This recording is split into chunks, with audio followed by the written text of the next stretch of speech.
Yo, what's up guys? It is Naito here, and today I'm making a little video. It's gonna be short size, but a little bit fun, and just for everybody to have a discussion or talk about. But what if 2 years ago at EVO 2022, when they showed Tekken 8, what if instead of it being Tekken 8, it actually was a Tekken 1 remake? I think it's just a fun topic to talk about because, like, what if they did that, you know? So I'm gonna be honest with you. If they did do a Tekken 1 remake, I don't think it would actually sell bad, surprisingly. Like, sure, a lot of characters would be missing, but I don't think it would actually sell that bad. If it is remake, technically they could add new characters if they wanted to, or not, or just add characters there if they wanted to change things around, because I feel the biggest thing about a remake or whatever, nowadays people make remakes, but they're also a little bit of a reimaginings, I want to say, so I think that's what they would go for. And when it comes down to the roster, it'd be a small roster technically, since it's a bit of a reimagining, because that's what I think they would do. They would add a few more characters, because the base roster of Tekken 1 is actually 18 technically, because there's unlockable characters like 5 I think, or 6 or something like that.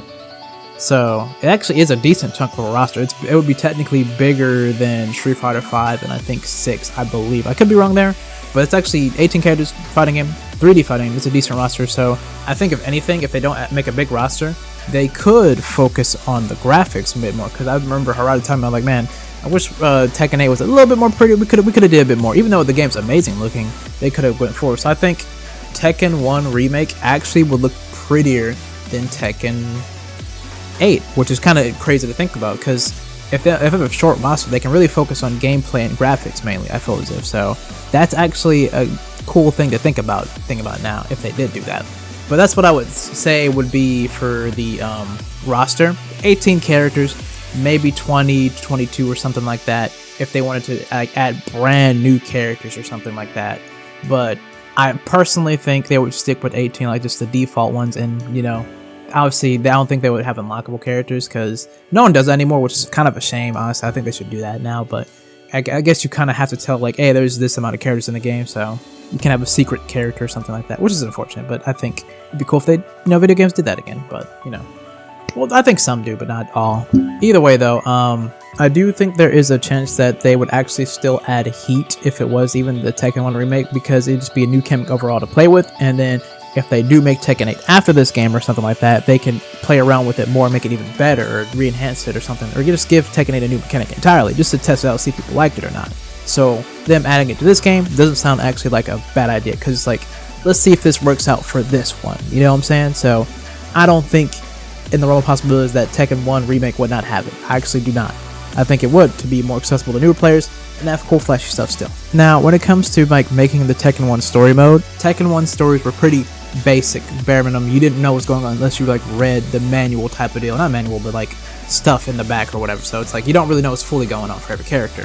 So they could expand that to a bigger thing. So story-wise, there would have been like huge information, maybe some changes if they wanted to or whatever, but there would definitely be a lot more character growth going on. Like, why does Anna and Nina hate each other? I actually don't even know, because I didn't look it up, because I'm like, you have to look it up. So I definitely think it'd be really, really cool, because it would expand a lot of characters that people don't really know about, like Wang and stuff like that, or just knowing more about the first Armor King and the first King in general. So it would be just cool just to know them, who they are, because not a lot of people know about certain characters. Like, I'm pretty sure some people don't know about Michelle Chang, Julie Chang's mom.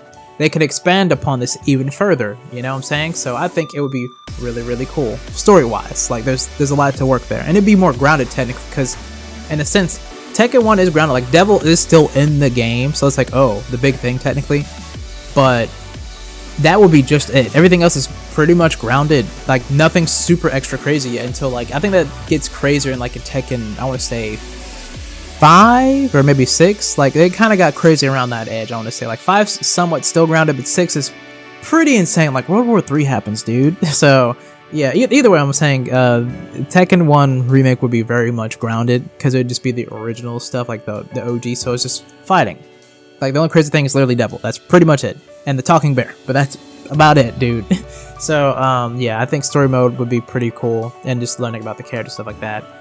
And also a thing to note, I definitely do think it would have a lot of modes, actually. Like, I feel as if Tekken 1 remake would have maybe Tekken Ball, Tekken Bowling, and some other modes so they can just make up, because since the roster's not really too big, there's a lot to do. There's a lot of workspace there. So they can either focus on visuals or modes and gameplay. There's actually a lot of time to do this other thing. So I think it actually have a good amount of modes. Obviously online rollback and all this stuff, you know, the normal doodads or whatever. But mode wise, I think they can really smack down on that actually and have a lot more content to do in the game. So that's an interesting thing to think about. Now, when it comes down to how well the game would sell, I think it's a 50-50 if it would sell really, really good or really just okay. And I only say okay because I don't think it would sell bad, is because I think the game would look very, very pleasing to the eyes and stuff like that, and it would be very accessible because even Tekken 8 is accessible too to newer players.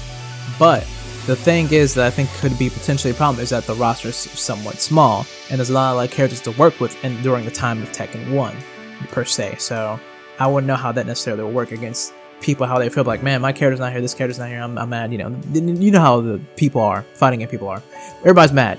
I'm mad. Everybody's a hater. So I see that could be a potential problem for the game, but I think it should do relatively well, honestly. I think it would do well. Now, when it comes to DLC characters, that is the most interesting thing, because how can they add DLC characters? Because technically all these other characters we don't know about have not even shown up yet, or they're shoot, some of them aren't, Jin's not even born yet, dog. So it's like, how would that work exactly? Like, they would have to add more guest characters, I would say, to the game to make it more appealing to certain people, perhaps, maybe? Or they could change things around and add certain characters, but it's different in a way. I don't really know. That's like the interesting thing about that for DLC wise for this game. Let me know down below what you guys would do for that. Like, who would be the DLC characters for Tekken 1? You know what I'm saying? Because like, what is there to really to work with, you know? Or guest character wise or whatever, because I think that is the hardest part about making a remake for a game like Tekken 1. Like, for instance, Street Fighter 1 technically has a lot of characters, people just don't really care about them or know about them. So it actually has a lot of characters to work with there. Or they could add just Final Fight characters. Tekken does not have that privilege, so like, how does that work exactly, you know? But that is pretty much the end of the video, and I hope you guys enjoyed it. Let me know down below if you would be excited for like a Tekken 1 remake or something. Like, if we got that, would you still be amped up to play it, or would you be like, no, it should have been Tekken 8 or whatever? Because I honestly think that it would do well, and I think people would be excited for it, but they would have preferred Tekken 8. It's like, I'm excited, but it's like, it should have been this. I honestly think people would still be fine with it. I could be wrong, but let me know down below. This is just a little fun video, so it's nothing really to take serious. It's just actually just for fun, so, you know, just like I said, let me know down below your thoughts. Who would be characters in the game out of the 18? Because I feel as if the 18 is permanent, they have to be there. And yeah, with that being said, I hope you guys have a great day, night, noon, or whatever time period you guys are, man, and I'll see you guys in the next video.